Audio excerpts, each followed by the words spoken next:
Manx Radio Podcasts, powered by Shaw. The Nation Station, Manx Radio. Hello and welcome to the final look back at Talking Heads for 2015. A shorter week this time, but the announcement of the new governor for the island got people talking. And so did the government wage bill. Here's Stu Peters. Talking Heads, brought to you by Magic Carpets, with the only Carndine design showroom on the island. Should there be a cap on the amount that government pays its staff? Michael MHK Alf Cannon says he'll be looking for more information after he learned that there are fewer government employees, but more earning top wages. Until last week, he quizzed Chief Minister Alan Bell about how many public servants made more than £50,000 a year or more, and how that figure had changed over the past 5 years. After learning the number had gone up by more than 70 in 5 years, Mr Cannon told Jason Roberts he was alarmed, especially as staff numbers have actually fallen. But on Friday, the Chief Minister moved to quash suggestions that an increase in salaries at the highest level of the Manx government is because of high-earning civil servants. Alan Bell says it all needs to be put into context. Is it important that some workers, particularly those working in the health service, are paid competitive salaries? Is it inevitable that some workers employed by a government will be high earners, or should there be a cap on the amounts paid? To get in touch with the programme, and we'd love to hear from you, call 66 13 68, text 166 177, or email talk@manxradio.com.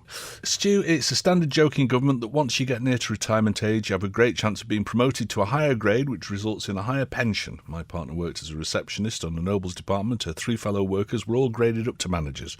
The biggest culprits are doing, they now have a ratio of 1 manager to every 2 workers. Well, that needs to be addressed, doesn't it? It needs to stop that kind of practice, frankly. Dave says Mr Cannon needs to stop grandstanding. He's also full of hot air. He needs to get his facts right first. If you pay peanuts, you get monkeys. You wouldn't think that there was an election soon. Well, it is sort of, 9 months away? So it's not that soon. And I think, personally, that he's raised some very interesting points. So, Chief Minister, how are we doing with rebalancing the books and this idea of slimming down government? Oh, yes, 500 fewer people. But the wage bill's gone up. Yes, indeed it has. No, I think he's asking some very pertinent questions, to be honest. There's absolutely no choice but to pay these salaries for medical consultants. They'd simply go elsewhere. I certainly want the best people in our hospital, not the least qualified for less money. Mr Bell should be asked why he's allowed civil servants to take early retirement, then allow the same people to be re-employed in other government departments or re-employed by the same departments as self-employed consultants. Mr Bell, your government can only take the what's it out of Joe public for so long, says Pat. OK, we're talking about some of these higher paid government workers, and apparently a lot of them working within the health service. And this is as a result of questions by Michael MHK Alfred Cannon, who joins us now on the line he wants to clarify a few things, apparently. Mr Cannon, good afternoon. Good afternoon, Stu. And so you wanted to clarify some points on this, apparently. Well, I was just listening to the Chief Minister's sort of general brush off that all these high salaries are in the health service, and I'm afraid that's just not an explanation that I'm going to accept just by itself. And let me just be very clear. We talked about salaries over £50,000 and the increase, I think, of 70 more staff earning £50,000 than we did in 2011. But the key point that I was really trying to get to the bottom of is the really high earners, those earning £175,000 or more, of which we had 20 listed in the government accounts in 2010, 2011.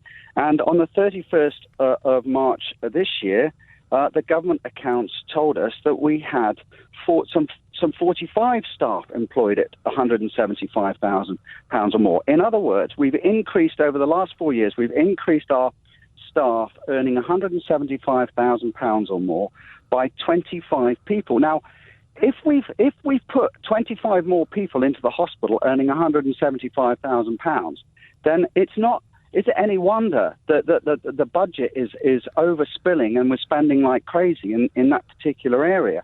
But why is it that we've had this doubling of these numbers from 20 up to 25? It just seems to me incredible figures. And I've already emailed the Chief Minister and I've emailed the Cabinet Office and I've asked them for a proper breakdown. Because if this is the health service, then we really need some proper answers as to why this is. Have we employed 25 more consultants, or is this hospital management staff, or where exactly this type of money is going. But that was the key, I think, to the overall objective of my questioning. Yeah. Well, I think you made a very good point in the interview with Jason that, if we've lost 500 jobs within government, but we've added these jobs at the top end, does that mean that we've lost a lot of people at the coalface, if you like? Well, I mean, that's clearly a question that needs to be looked into. I can accept there's going to be some changes in these higher banded salaries that people are at the edge of one band will slip into another because of pay rises, and there has been some evidence of decreases. For example, in the 150,000 to 175,000 pound band, I think there's less staff, 4 or 5 less staff now than there were. But overall, what we are seeing is a very worrying increase, and really, we need to get to the bottom of this, because this kind of increase is costing millions of pounds in salaries, and of course the ongoing pension costs that will be associated with these high-level salaries. Well, I've had some very interesting texts about that, because it's all very well somebody earning £250,000 a year. If they're a very experienced consultant, a medical consultant or whatever, I suppose if that's the going rate, that's the going rate. But it's not just the salary; it's the liability in terms of their ongoing pension, which might go for 30 years or so.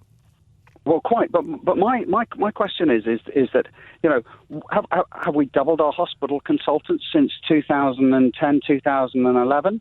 If so, why have we got significant waiting lists in a number of areas?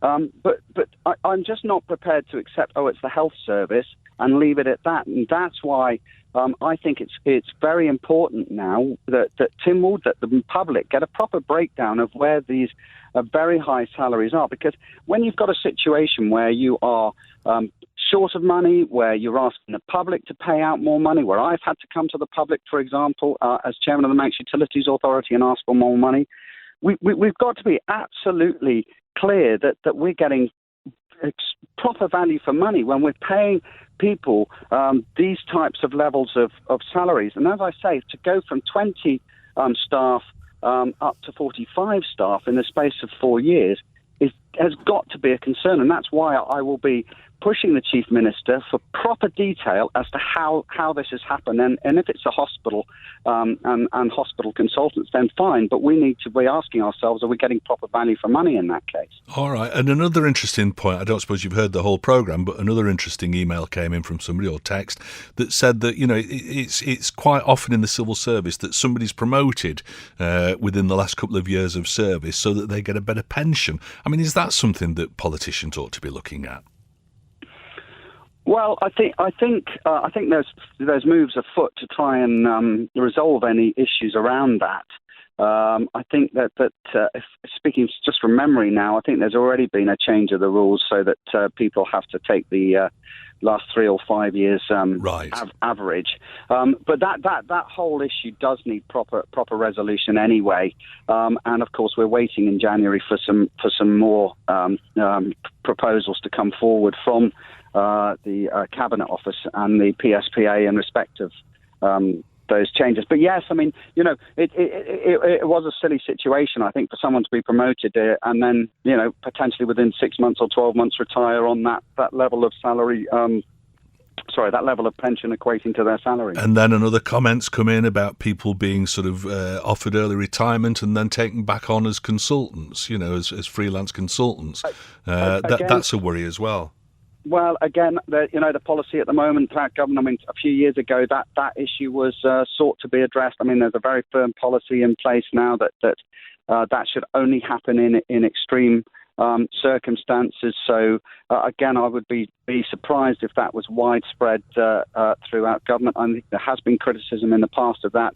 Certainly when I was in the Civil Service Commission, the policy was that we brought in then, that's almost 3 or 4 years ago, was that former staff should not be employed unless it was an extreme case. So I'm sure there's 1 or 2 examples, but definitely the policy is not to have that, not to be happening. That's reassuring. We will follow your progress on this with bated breath, I think.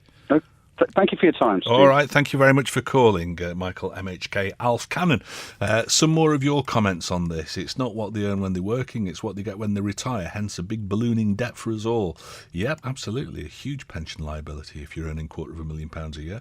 Stu, Mr Bell's answers were for civil servants and health staff, but what about ex-MEA bosses who are in neither groups, but Mr Cannon is the chairman of them in the new MUA setup? Answers please, says Dave. I wish I'd seen that while he was on. Last week the story said that there are a certain number of staff with take-home pay of 50,000. There's a difference between take-home pay and salary. Yes, there is. People would have to be earning a lot more than that to take home 50 grand a year once the deductions are made. On another point, I was told that up at Nobles Hospital there's a ward which is private, not owned by the hospital. To rent it for the weekend it costs 27 grand. I just don't understand how you can have a ward owned privately. No, I don't either. I think Mr Bell is missing a very important point by simply focusing on the high end of civil service pay. It's the area between 50 and say 150,000 that Mr Bell should be digging up his excuses for. Of course, there are some well-deserved, hard-working people in this pay bracket, but I know for sure that there are many who are paid huge sums simply by keeping their heads down over a few decades in the Isle of Man civil service and trucking along nicely on the gravy train. That from Albert. Stu, I agree with Alan Bell. We have to pay the going rate for medical staff, otherwise the people that would come for less won't be good enough or committed, as we've found out a few times. If you think, why would you want to come to take a big job for less money if you could get more elsewhere, if you have nothing to hide? Okay. Derek called, is this 250,000 paid to consultants? What's paid by government? Are the private patients earning on top of that at Nobles? Yeah, I'm fairly sure they are. If it is, it seems to be a gigantic amount. Yes, it does. The same very highly paid medical consultants are also getting extra pay and use of medical services for private practice. Yes, that's my understanding. Dave, he's like a dog with a bone on this one. What kind of surgical consultant would you get if you paid rubbish wages? Well, they'd probably have to buy the suits at Marks and Spencer's and write with ballpoints rather than gold fountain pens, I expect. It's a bit like saying, Dave, what kind of nurses would you get if you paid rubbish wages? Well, we get brilliant nurses who are paid rubbish wages because they see it as a vocation. I noticed Mr Bell didn't give us a breakdown of the 600 jobs. How many were frontline manual workers or office workers dealing with too much red tape, says John. Apart from the medical jobs, what's the remaining jobs, or is that a state secret, says Bill? I expect we'll find out. Eddie Tier said on the Man in Line a few weeks ago that government wage bill was 310 mil, not the true figure of 400 mil. It seems that the minister doesn't know. And all these 70 people working as medical staff, I don't think so, says Steve. Cap would be almost impossible. Going rate for consultants isn't something a single health authority with a single hospital can influence. Put a cap in place and we simply wouldn't have consultants. No, all right, well, that's a valid point, and I think that kind of echoes what the Chief Minister said, that if you want these people and you want the right people, you've got to pay the right wages for them.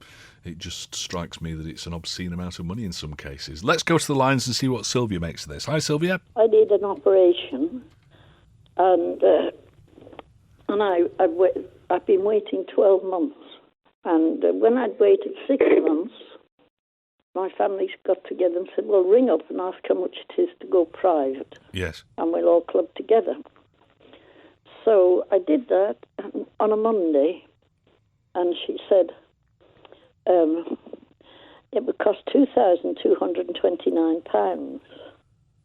I don't know what the £29 was for, but £2,229. Yeah. And I could have it on Thursday. Yes. And I rang on the Monday. Yeah. I still haven't had it, and it's 12 months last week. I had exactly the same situation with my mum, Sylvia, when she was alive, in that she was on the waiting list for a hip replacement, and after, I think, 18 months, after she'd been told it was a 12-month wait, she got in touch with them and said, what's the latest on this? Oh, we've not got your name on the list. Yeah, Mrs. Peters. So they found out that she wasn't on the waiting list at all. So she went on the list. They admitted it was their fault, and she still was then told it was going to be another 2 years. That's it. So I paid to have it done, and she was in, the next weekend sort of thing. Yes, but that's not irritating. right, is it? No, it's not right. No, it isn't. And these Bupa, most of these firms have buy a block of Bupa for their staff. Yeah. And then they get tax relief on it. Why? Yeah. And who built the hospital up there, Yeah. the private hospital? Do the private insurance companies pay for it? Did they build it? Is it their hospital? I don't know what the situation is. No, but there's so many questions when you get in that in that trough, you know. Yes, absolutely. And It's always been very complicated, though, hasn't it, the well, health it shouldn't service? be, should it? No, it shouldn't. I agree with And you. they shouldn't get tax relief on it either. No. They wouldn't give them block boopers, and there wouldn't be so many private patients. Well, part of me says that, you know, if you want to have a private practice, you've got to have your own premises to do it, which is separate Yes. from the NHS ones. But then I suppose the NHS would say, yeah, but hang on a minute, we actually make money by renting out the theatre and the staff, so it does bring some money back into the system. I suppose it does, really, but it seems such a long wait, doesn't it, when it's something that affects your day by day, Absolutely. daily life, you know, Yeah, and it's restrictive. yeah, completely Then unacceptable. I think that sort of thing should be given priority. I agree entirely. If it's restrictive, Yeah. and it is. So in lots of cases, I'm not telling you what department it was, I don't want to get that involved. No, but sure. I have had an appointment since then, which came in October, and it's for November the 27th, 2016. Yeah. Well, I mean, if this problem is causing you pain or discomfort or whatever, Doesn't make any difference. no, We all know. I know that philosophically it's wrong, but you know, if I was you, Sylvia, I'd sell some of the family jewels and go in and get it Yes, sorted well, out. if I had any, I might very well do that. All right, lovely to talk to you. Thanks for calling, Sylvia. Do consultants who only do a few days a month get all their expenses paid on top of salary, or are these included, and do they pay Manx tax on their salary? If not, Manx residents, asks Ros. Now, that's another very good question. The Nation Station, Manx Radio. Could we in the Isle of Man benefit from having a credit union? The answer is yes. There's been good news on that front over the weekend. It's been confirmed agreement has been reached with the Financial Services Authority, meaning the working party aiming to set up the credit union can proceed with its plans. Do you support the moves to form a credit union in the island? Is it something that you'd want to be part of, or do you think it'll make little difference? Well, let's have a quick chat with the man who's behind this, David Talbot, who's chairman of the Credit Union Working Party. Hello, David. This appears to be good news on the face of it. It's taken a while, but it seems that you're getting closer. Well, it's been a bit of a legal maze, really, trying to get our way through all this. I mean, at the end of the day, we are the fifth group that has tried to start a credit union since the Act was passed in 1993, and each time there have been specific problems, some legal, some practical. I think we've sort of found a way through the maze now. We can see the exit, and we're going for it now. All right. Now, it's a while since we've spoken about this, because I think you came on the programme a while ago when you were first mooting this. Just remind us all what a credit union is compared to a bank. I mean, basically, there are three things that a credit union do. First of all, is to create a savings culture, to get back to the idea of actually saving, pointing towards planned expenditure. So savings is the number one priority for a credit union, to encourage that, and we'll do that by several ways. You can either pay over the counter, banker's order, payroll deduction, all the modern ways of paying. You'll be able to pay into a credit union. Secondly, of course, from time to time, we all need to borrow money. None of us have been usually exempt from that, and members who have joined the credit union, you're joined by actually becoming a saver. You can start to make applications for loans, and those loans usually are 3 times to begin with what you actually save. So you've got, say, £300, then you can apply for a loan for £900, subject to the usual conditions attached to any loan application. But if you're a member, that's a big step forward in obtaining a loan. And I suppose that these loans would be at a lower risk than the high street banks seem to take on, because you've got some sort of history with the customers, haven't you? Well, yes. I mean, at the end of the day, what we've done is collected a pool of money from the members, and then a member comes into the office and wants to borrow from that pool. So you are actually, you could be borrowing from your next door neighbour for all you know. So yes, it is a very closely, tightly run organisation. Of course, the people themselves are actually our members, the people who actually make the decisions about who gets the loan. So it's a highly democratised organisation as a credit union, and it's based on relationship. Yeah, it sounds very cooperative. That's where it all came from, of course. It's very much part of the cooperative movement, although originally, if you go back into history, it actually started in Germany, but the cooperative movement picked it up, and of course, the cooperative movement started in Rochdale and spread throughout the UK, and was a wonderful way of actually being able to bring people together who felt excluded from mainstream financial services.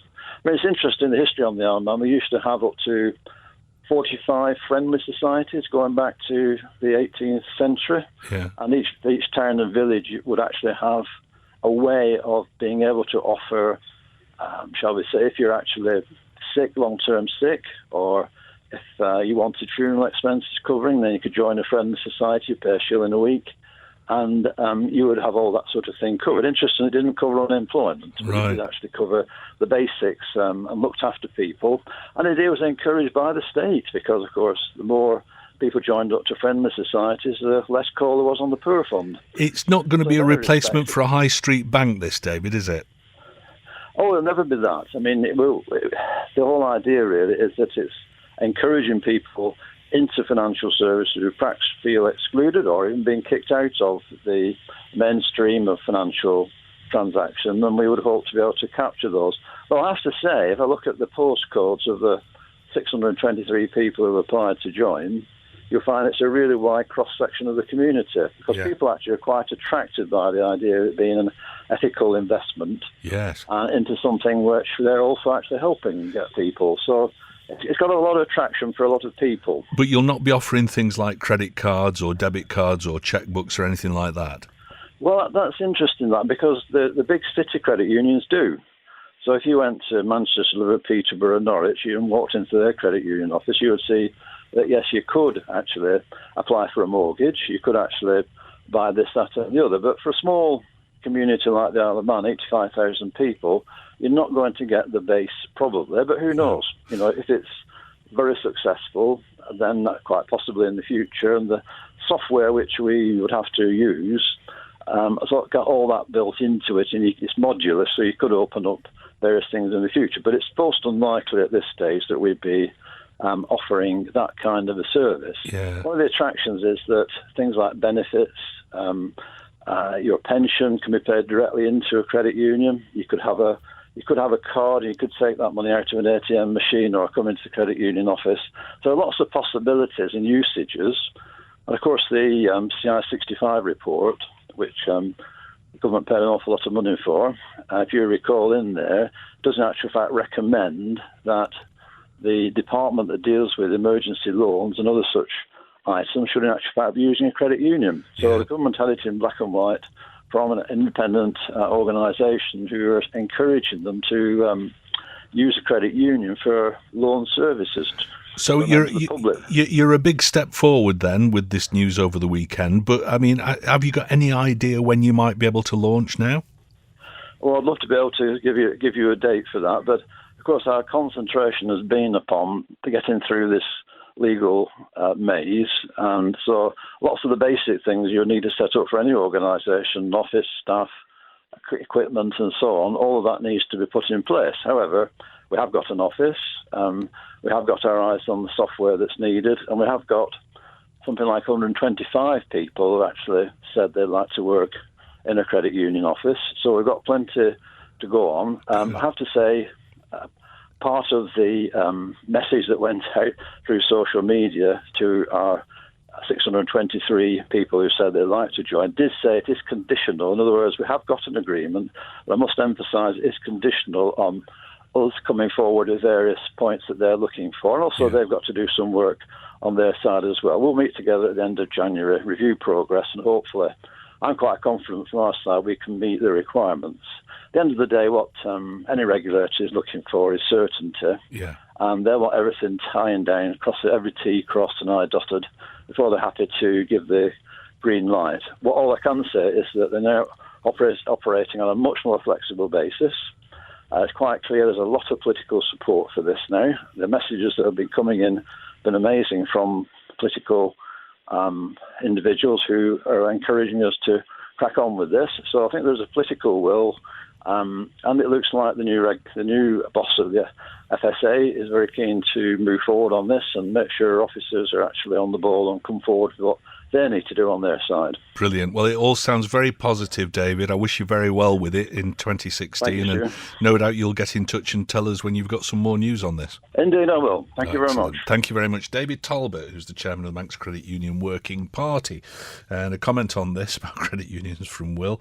This seems like a good idea, but don't get carried away. The Ramsey Post Office was a good idea until Ballantyre started moving the goalposts. Right then. What else have we got? Do savers earn interest on their investments in this credit union? Mr. Talbot didn't say. I don't know that I've got the details on that, so I'm not 100% sure, to be honest. But I think there's a website. If you Google Manx Credit Union, there's a website, I'm fairly sure, that gives you all that kind of information. Talking Heads, brought to you by Magic Carpets, with the only Carndine design showroom on the island. You're listening to the latest Talking Heads podcast, featuring highlights from the programme over the past week. The Nation Station, Manx Radio. Does the island need a Lieutenant Governor? The name of the man who will succeed Adam Wood as the Isle of Man's Lieutenant Governor has been released. Sir Richard Gosney, another diplomat, will fill the role. John Moss reports. I, Adam Kenneth Compton Wood, do swear by Almighty God that I will be faithful and bear true allegiance to Her Majesty Queen Elizabeth II, her heirs and successors. Adam Wood taking the oath of office in 2011. Now another name will appear on the roll of those who've acted as the Queen's man-in-man, that of Sir Richard Gosney.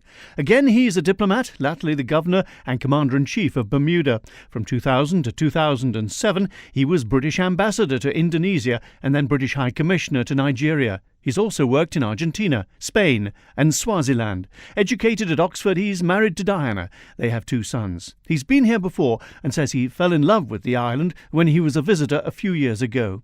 So the line of governors continues without breaking what would be significant new ground. Not a woman governor and still not a homegrown governor. John Moss reporting, but the Celtic League haven't reacted happily to the news.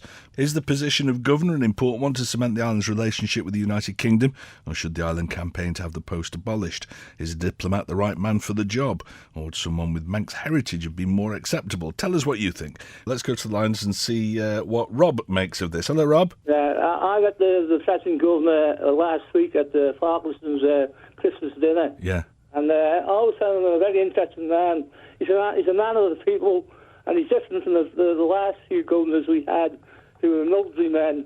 I quite agree with Bernie that the title might be changed, maybe the Queen's representative. Yes. This last man was definitely a man of the people, and I think everybody enjoyed his company. At the Falklands dinner, he sat on every table and virtually spoke to everybody there, and he apparently he does that at the most dues he goes to. So. Yeah. Well done to Adam Wood, I say. Good. And his wife. Good. And so, so the current one's a good one, and obviously you've got high hopes that the new fella's going to carry on the good work sort of thing. In the past, they've been military men, and they got that military air about them. Yeah. This chap is a civil servant, and he's definitely in tune with the man on the street. Okay, interesting stuff. Thank you very much indeed, Rob. If you've met the current Lieutenant Governor, if you agree with Rob or disagree with him, then do get in touch. In this time of saving money and belt pulling in by the government, how much does the Governor and all these attachments cost us? I don't know. We've had a look and we can't actually find any definitive figures on that. We're not sure. At the back of my mind was something that I think this was discussed yonks ago, and I thought, but I might have it wrong, that the Queen effectively, or the UK government, paid his salary and we had to provide him with digs and staff and all the rest of it. But I don't know if that's right or not. I don't know if the Manx government pay him. I mean, the salary isn't huge. It's huge by my standards, certainly, but $90,000 a year. So, I mean, there are plenty of civil servants that are earning a lot more than that. So for supposedly the top political job in the island, it's not a huge salary. Tax-free, of course, which irks, on the basis that those of us who work for a living have to pay tax on our income, but the Lieutenant Governor doesn't. Quite why that is, I don't know. They would probably say, well, that means that we can pay him less because he keeps more of it. Well, try that with me. You know, I'd quite like to be a test case for that.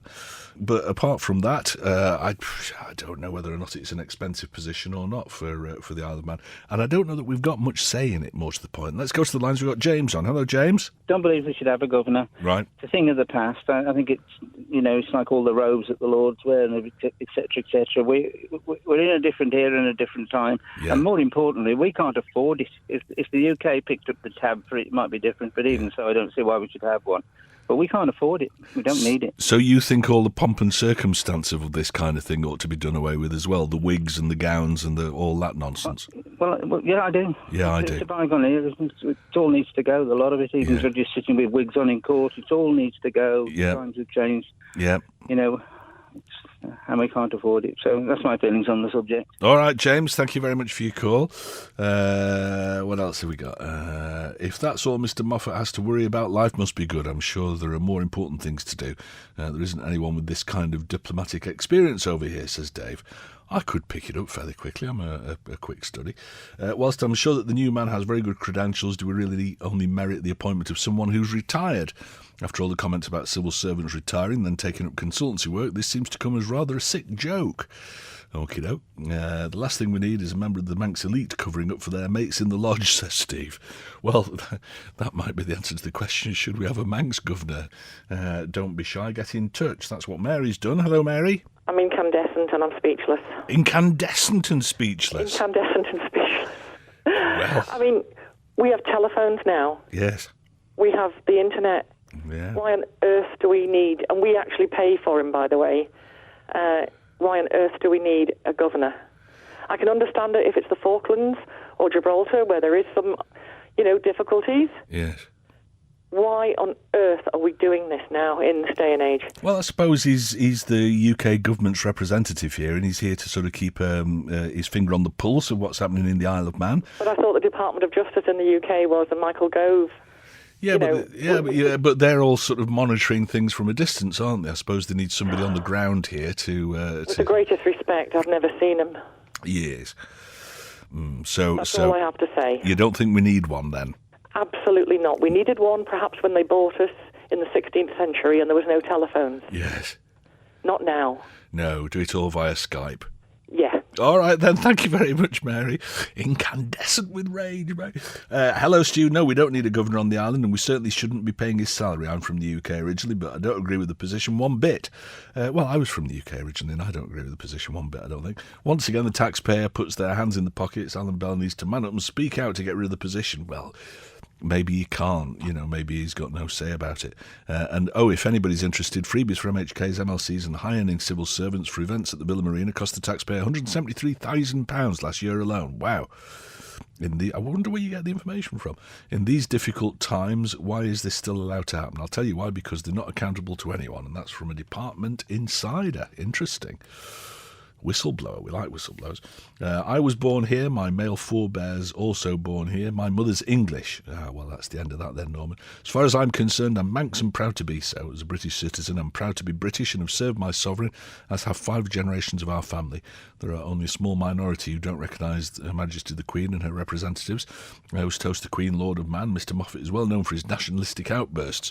That's his privilege. We may not agree with him.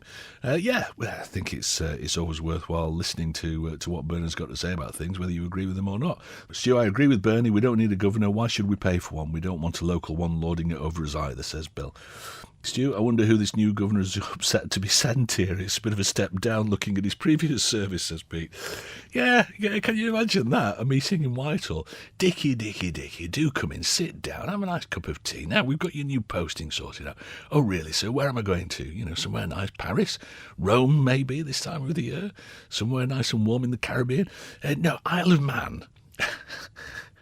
Do you think it might be a sort of a punishment posting to the Isle of Man? I don't know. He says that he's been here before and he loves it, so maybe he wanted it. After your first coverage of politics, Stu, says Dave.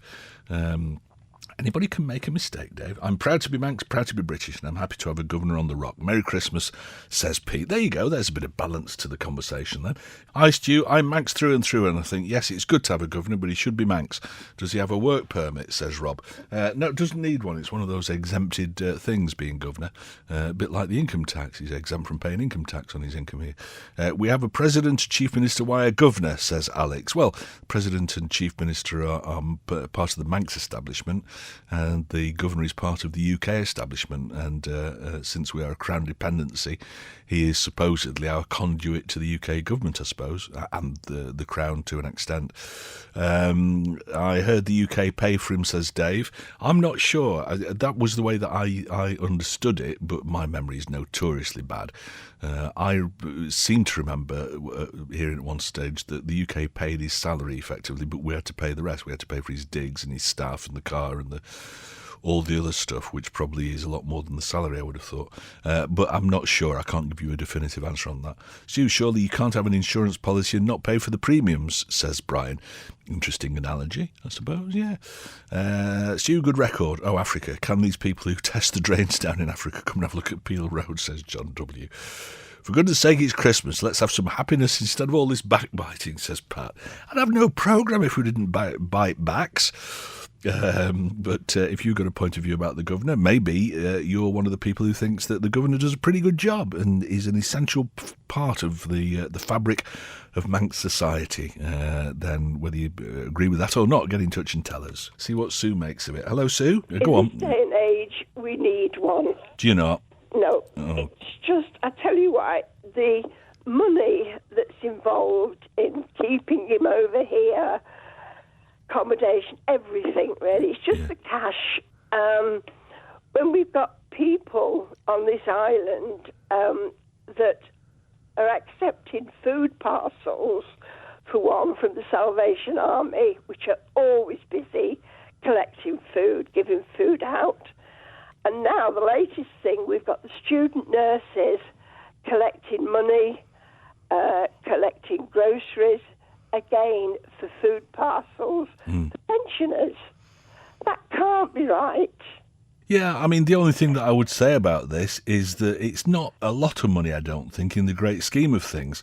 I mean, certainly the salary part of it, all right, he's got the big house and the staff and the official car and stuff like that.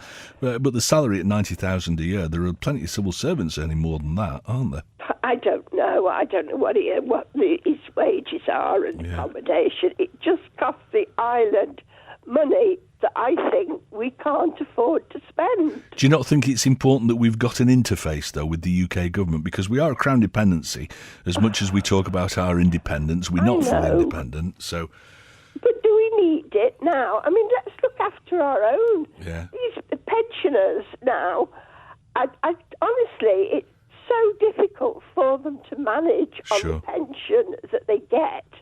Especially with the winter coming up. So maybe this is one of those nice-to-have things that we can't afford to have anymore.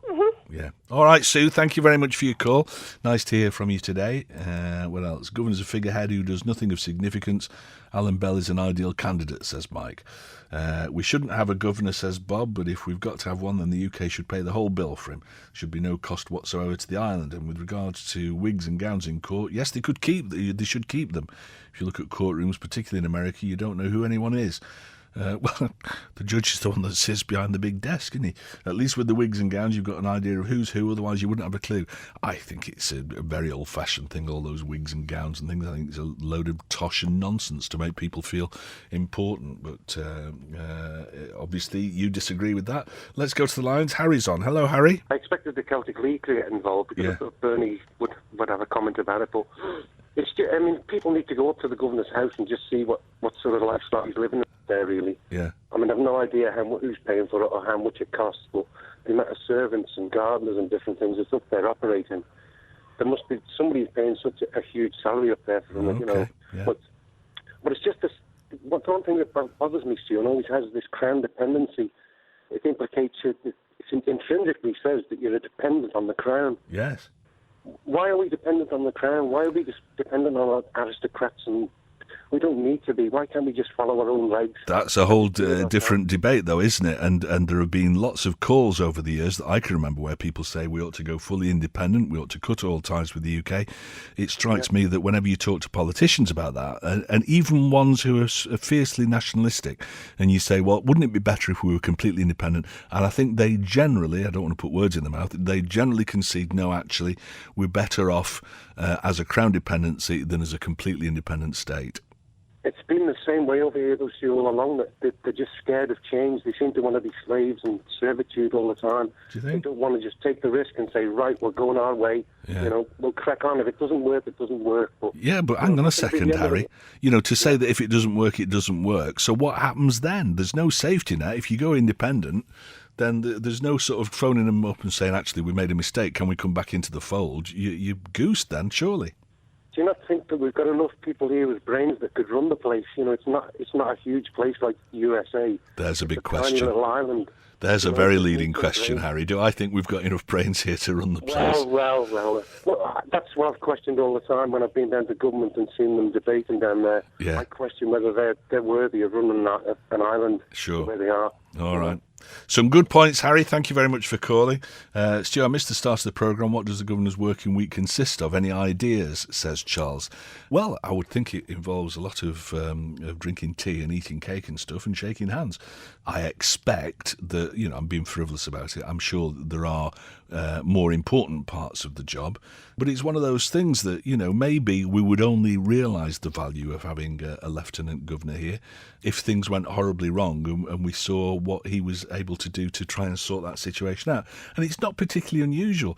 They've got, what do they call them? Not Lieutenant Governors, Lord Lieutenants in all the counties, sort of county governors in all the counties of the UK. I was involved in something once with a royal visit was involved and had to liaise with, I'm sure it was the Lord Lieutenant of Lancashire or something like that. So, the royal family have certainly got people in all sorts of positions around the UK and further afield. So maybe this is just a bit of that, I'm not sure. The Nation Station, Manx Radio. Should booze be made more expensive to help curb the problem of excessive or binge drinking? The European Court of Justice has ruled against proposals to introduce a minimum price for alcohol in Scotland. The Scotch Whisky Association has won its case, challenging plans to charge alcohol at a minimum of 50p per unit.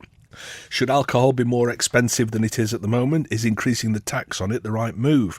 Or would that penalise those people who drink responsibly, the vast majority, I would imagine? And I'm joined on the line now by my learned friend, Advocate Jerry Carter. Jerry, I think you're chairman of the licensing committee or whatever, aren't you? No, I was a founder member of the licensing forum. Right, licensing forum, right, yeah. I knew you were involved somehow in that. I do a lot of licensing-related work. Gotcha. I'm interested with the judgment in relation to the Scottish Whisky Association and minimum pricing. I've previously been on record as saying I just don't think minimum pricing will work. If we adopted it in the Isle of Man and it wasn't in the adjacent island, we'd probably need customs. The difficulty we have over here is we have a lot of very good quality beer with our Pure Beer Act. Bushies, Hooded Ram, Ocals, they're a very high standard.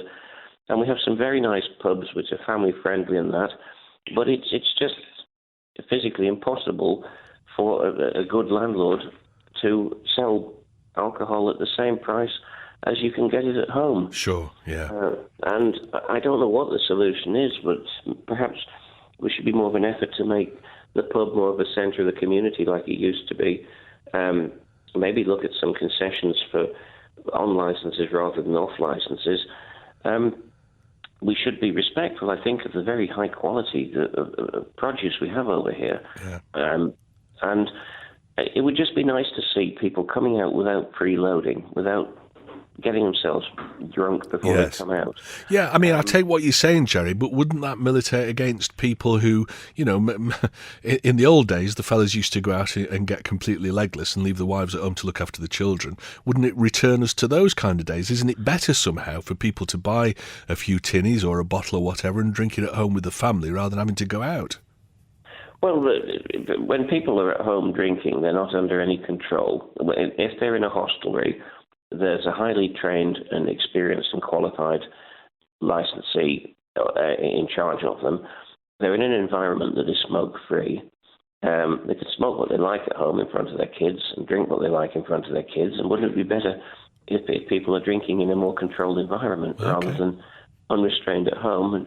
And the difficulty is the vast majority of people know when to say no. They know when they've had enough. Yeah. And if we start introducing measures, one size fits all, to try and discourage the few who, if you like, are spoiling it for the rest. Yeah. I think there's been a much sort of sea change in attitude towards alcohol. I think one thing that's always impressed me with younger people is how ruthless they are about not drinking and driving. Right. The drink-driving offenders tend to be a little bit older, unfortunately. That's true. And if we can just get over this sort of preloading problem, there will always, unfortunately, be people whose genetic makeup makes them prone to addiction, whether it be alcohol, whether it be drugs, whether it be gambling or whatever. And these are the people who need help. Perhaps if we look at these illnesses as illnesses rather than crimes, it might be a step in the right direction. Yeah. But coming back to minimum pricing, I just can't see the mechanics of it working. Who would get the extra price? Would it be duty or would it be for the drinks industry? How would it affect our position with the common purse if we've got different rates of duty prevailing than the United Kingdom? Would we have to have customs and excise? Or are we to be looking at our whole industry? And I would suggest, in many respects, giving ourselves a pat on the back for the high standards they're achieving, but acknowledging there's a lot more work to be done, because antisocial drinking wrecks lives. Of course it wrecks the lives of the individual, it wrecks the lives of the families. And if we can mitigate and minimise that with a cocktail of measures, I think in the long term that will possibly have a better effect than just a sort of quick fix, which I think fixing prices would be. All right. They seem to survive very well on the continent with cheaper drink. Yes. Yeah, I take your point about the fact that pricing isn't necessarily the fix for this, but I used to think that about tobacco as well. I'm on record as saying years ago when I was a big smoker that whatever price cigarettes were, I would always buy them, and so would most smokers. But actually, it was the price that eventually was the straw that broke the camel's back, and an alternative because electronic cigarettes came in around the same time. Yeah. So, and of course, smoking was banned in public as well. Which made it so there were a few things, And I wonder if it's the same with maybe drinking. Maybe if, and this is a whole can of worms, isn't it? But maybe if cannabis was decriminalised, that people who at the moment are getting completely off their heads on booze would maybe, smoke a joint or something instead and get the same kind of results. Well, I'm afraid my mind is not made up about decriminalising drugs. There's enough mind-altering substances on the market that are like alcohol that are already legal. I don't know if we need any more. No. I don't know how you police it or licence it.